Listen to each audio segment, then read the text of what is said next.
Good morning बच्चों। आज हम पढ़ेंगे हिंदी व्याकरण, ओपन पेज नंबर 78। ठीक है। सबसे पहले आज से अपने डेट और डे लिखेंगे।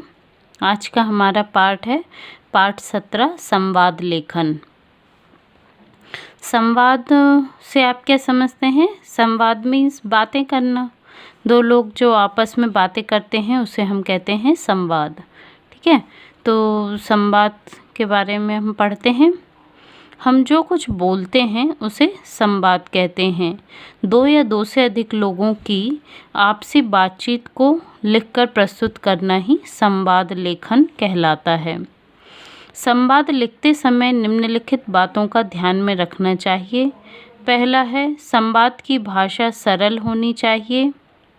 दूसरा है, संवाद छोटे व स्पष्ट होने चाहिए।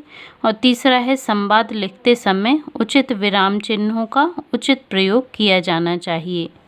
संवाद लेखन के कुछ उदाहरण दिए गए हैं। पहला यहाँ पर दिया है डॉक्टर और रोगी का संवाद। पढ़ते हैं हम इसे। रोगी: नमस्कार डॉक्टर साहब।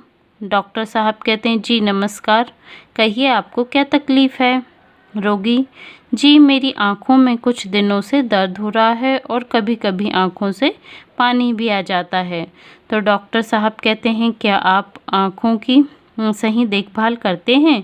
रोगी कहता है, जी हाँ, मैं अपनी आँखों का पूरा ध्यान रखता हूँ। तो डॉक्टर कहते हैं, आइए मैं आपकी आँखों को चेक कर लूँ। रोगी कहता है, जी डॉक्टर, कोई विशेष रोग नहीं है, आप ये दवाइयाँ लेते रहें, आपकी तकलीफ़ दूर हो जाएगी। रोगी: जी धन्यवाद। तो ये इस प्रकार से डॉक्टर और रोगी के बीच का संवाद है ना। आगे दिया गया है दो मित्रों की बातचीत, इसे आप पढ़ेंगे। ठीक है। तो ये कहलाता है संवाद लेखन। ठीक। आगे बढ़ते हैं हम। पाठ 18, पत्र लेखन। बच्चों, जैसा कि आज के समय में मोबाइल फ़ोन वगैरह यूज़ होने से पत्र लेखन बहुत कम हो गया है, परंतु हमें यह सीखना भी बहुत आवश्यक है।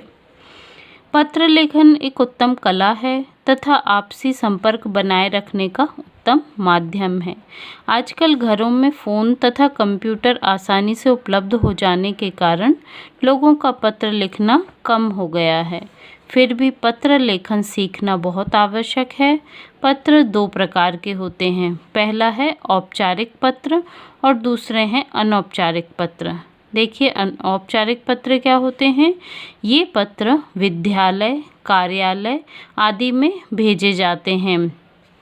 अवकाश, आवेदन, पुस्तकें मंगाने आदि कार्यों हेतु औपचारिक पत्र लिखे जाते हैं।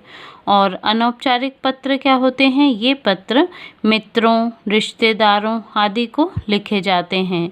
निमंत्रण, संदेश, सूचना आदि के लिए अनौपचारिक पत्र लिखे जाते हैं।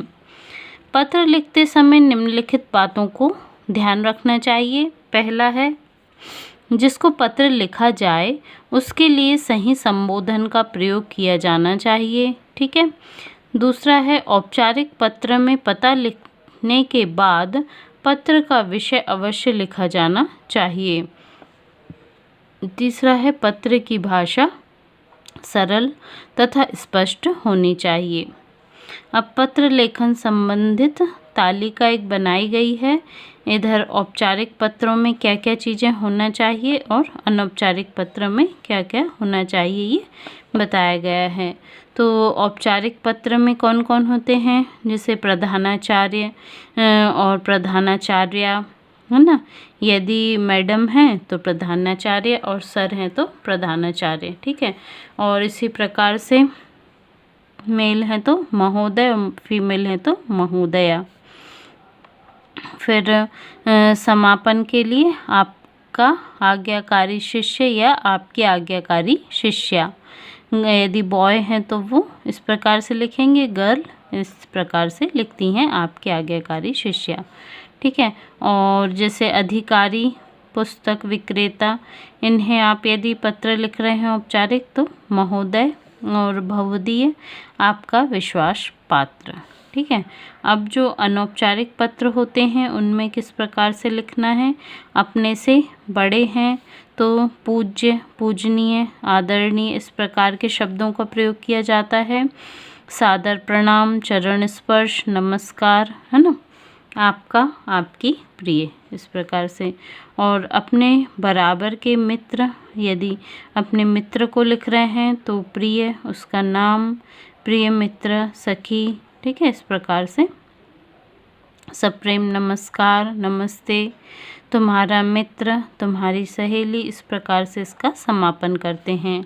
और यदि अपने से छोटे हैं तो प्रिय और उनका नाम, शुभाशीष, प्रसन्न रहो, है ना, इस प्रकार से अभिवादन किया जाता है। और समापन में तुम्हारा अग्रज या तुम्हारी अग्रजा, शुभेच्छु, जो भी आपका नाम है वो आप इस नाम लिखते हैं। फिर यहाँ एक औपचारिक पत्र लिखकर बताया गया है, आवश्यक कार्य हेतु अवकाश के लिए प्रधानाचार्य को प्रार्थना पत्र। तो इसमें सबसे पहले यहाँ लिखा है सेवा में, फिर श्रीमान प्रधानाचार्य, और स्कूल का नाम और शहर का नाम। विषय में 2 दिन के अवकाश हेतु पत्र। फिर महोदय, सविनय निवेदन यह है कि कल मेरे घर कुछ मेहमान आ रहे हैं और मेरी माताजी बीमार हैं, अतः मैं घर के कार्यों में अधिक व्यस्त रहूंगी।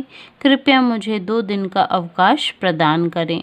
आपकी अति कृपा होगी। धन्यवाद। आपकी आज्ञाकारी शिष्या।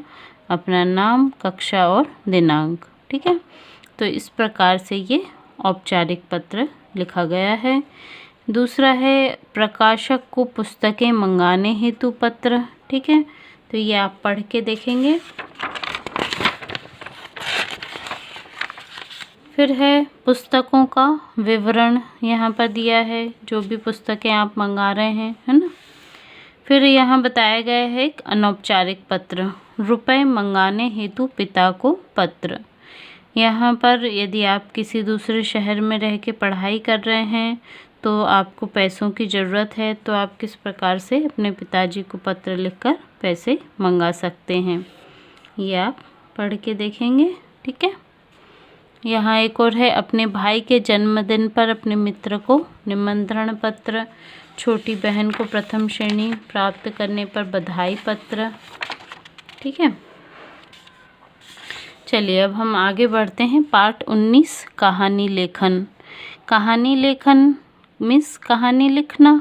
ठीक है, तो बच्चों आपने अपने दादा दादी, नाना नानी से बहुत सी कहानियाँ सुनी होंगी। कहानी सुनने तथा लिखने में बहुत अंतर होता है। कहानी कहना या लिखना सबके लिए आसान नहीं होता, परंतु चित्रों तथा संकेत बिंदुओं को समझकर कहानी आसानी से लिखी जा सकती है। कहानी लिखते समय निम्नलिखित बातों को ध्यान में रखना चाहिए। पहला है, कहानी का सार स्पष्ट होना चाहिए। कहानी की घटनाएं क्रमबद्ध होना चाहिए। कहानी की भाषा एवं संवाद बौद्धिक स्तर के अनुकूल, स्पष्ट व रोचक होना चाहिए। मतलब बौद्धिक स्तर के अनुकूल मीन्स जो छोटे बच्चे हैं तो हमें उनके हिसाब से कहानी बतानी पड़ेगी, है ना। इस प्रकार से स्पष्ट और रोचक मीन्स आपको आप जो भी कहानी सुन रहे हैं वो सामने वाले को अच्छा एंजॉय करते हुए वो उसे सुने, है ना। कहानी को रोचक बनाने के लिए मुहावरों का प्रयोग किया जा सकता है। कहानी ऐसी हो जिससे पढ़कर उसका उद्देश्य या शिक्षा स्पष्ट हो जाए। नीचे कुछ चित्र तथा संकेत दिए गए हैं जो कहानी से संबंधित है। इन चित्रों को समझकर हम कहानी लिखने का अभ्यास करते हैं। बुद्धिमान खरगोश। ठीक है, संकेत यहाँ कुछ दिए गए हैं, इनको हम पढ़ेंगे, फिर इनके हिसाब से हमें कहानी बनाना है। एक जंगल में एक शेर का रहना। ठीक है, रोज रोज अनेक जानवरों को मारकर खा जाना, जंगल के जानवरों को मौत का डर सताना, सभी जानवरों का मिलकर शेर के पास जाकर प्रार्थना करना, रोज एक जानवर का शेर के भोजन के लिए जाने का फैसला होना, एक दिन खरगोश की बारी आना, खरगोश का शेर के पास देरी से पहुंचना। क्रोधित शेर द्वारा देर से आने का कारण पूछना। खरगोश द्वारा दूसरे शेर के बारे में बताना। दोनों का दूसरे शेर की तलाश में जाना। खरगोश का शेर को कुएं के पास ले जाकर यह बताना कि दूसरा शेर कुएं में रहता है। शेर का कुएं में छाया देखकर उसे दूसरा शेर समझना। ठीक है, और दूसरे शेर को मारने के लिए शेर का कुएं में छलांग लगाना और मर जाना। तो ये कुछ संकेत दिए गए हैं, इनके आधार पर आप कहानी बना सकते हैं, है ना। बहुत इजी होती है। यहाँ पर ये कहानी भी आपको लिखकर बताई गई है। ठीक है, और आगे एक और है ईमानदार लकड़हारा। इसके कुछ संकेत बिंदु हैं और उनकी कहानी लिखी गई है, इन्हें आप पढ़ेंगे। अभ्यास में आपके लिए कुछ कहानियाँ लिखने के लिए दी गई हैं, इन्हें आप कोशिश करेंगे। इसमें आपको चित्र भी दिया है, साथ में संकेत बिंदु भी दिए हैं, उन्हें आप ध्यान से पढ़ेंगे और कहानी बनाएंगे। नकलची बंदर, समझदार बकरियाँ। ठीक है, तो ये आपके लिए होमवर्क है। Thank you.